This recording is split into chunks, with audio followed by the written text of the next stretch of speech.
Bermain adalah salah satu kebutuhan anak dan hal ini tercantum dalam pasal 31 dari Konvensi Hak Anak KHA. Dalam pasal 31 KHA disebutkan bahwa setiap anak berhak beristirahat dan bermain serta mengikuti berbagai kegiatan budaya dan kesenian.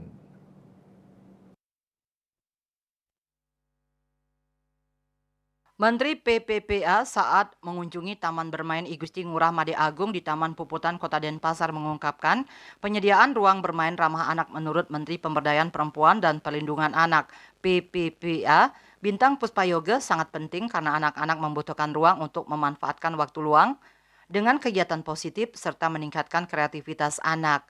Ruang bermain ramah anak itu penting keberadaannya karena dunia anak-anak adalah dunia bermain. Anak sangat membutuhkan ruang bermain yang aman dan nyaman sehingga mereka bisa bermain dengan gembira, terlindungi dari berbagai bentuk kekerasan dan hal-hal yang membahayakan, terpenuhi hak tumbuh kembangnya secara optimal, dan juga terhindar dari situasi dan kondisi yang diskriminatif.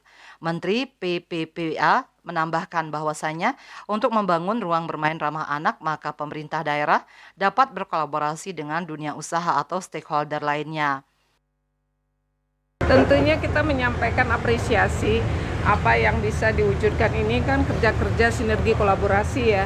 Bagaimana hadirnya pemerintah daerah, Kota Denpasar, kemudian juga PLN hadir untuk memberikan kepentingan yang terbaik kepada anak-anak. Karena ruang bermain ramah anak ini menjadi hal yang sangat penting ya untuk memberikan waktu luang kepada anak-anak. Nah ini perlu ruang-ruang yang betul-betul memberikan manfaat kepada mereka.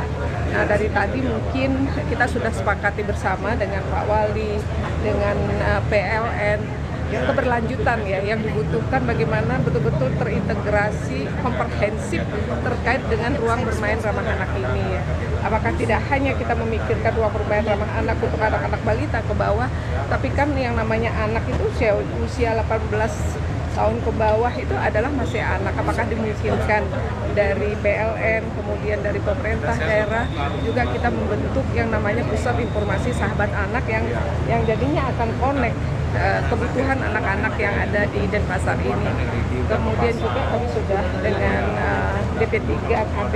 Nah tadi kita melihat juga kan di lapangan itu akan menjadi penting evaluasi yang kita lakukan. Nah itu di dalam di ruang bermain ramah anak, ibu-ibu langsung menyusui anaknya. Ini kan pojok ASI akan menjadi penting. Nah ini juga sudah kita sepakati dalam waktu dekat. Ini juga akan dibangun pojok ASI untuk ibu-ibu ketika menyusui anaknya ini bisa dalam mendapatkan ruang yang aman, nyaman, dan tentu adalah kesehatan bagi anak itu menjadi hal yang sangat amat penting. Wali Kota Denpasar I Gusti Ngurah Jayanegara turut mendampingi kunjungan Menteri PPPA. Jayanegara mengungkapkan turut senang taman bermain selalu penuh dengan anak-anak dari pagi sampai sore. Rencananya akan dikasih atap juga di beberapa titik tertentu agar tidak kehujanan. Untuk perawatan taman bermain ini dikelola oleh Dinas Lingkungan. Ruang bermain ramah anak masuk dalam ranah satu sub-indikator dari perwujudan Kabupaten Kota Layak Anak KLA. RBRA ini telah mendapatkan Standarisasi Nasional Indonesia SNI 9169/2003, RBRA Child Friendly Playground dari Badan Standarisasi Nasional BSN. Kemen PPPA juga mengadvokasi pemerintah daerah untuk memasukkan substansi tentang RBRA pada peraturan daerah yang terkait. Biro Hukum dan Humas Kementerian Pemberdayaan Perempuan dan Perlindungan Anak RI melaporkan.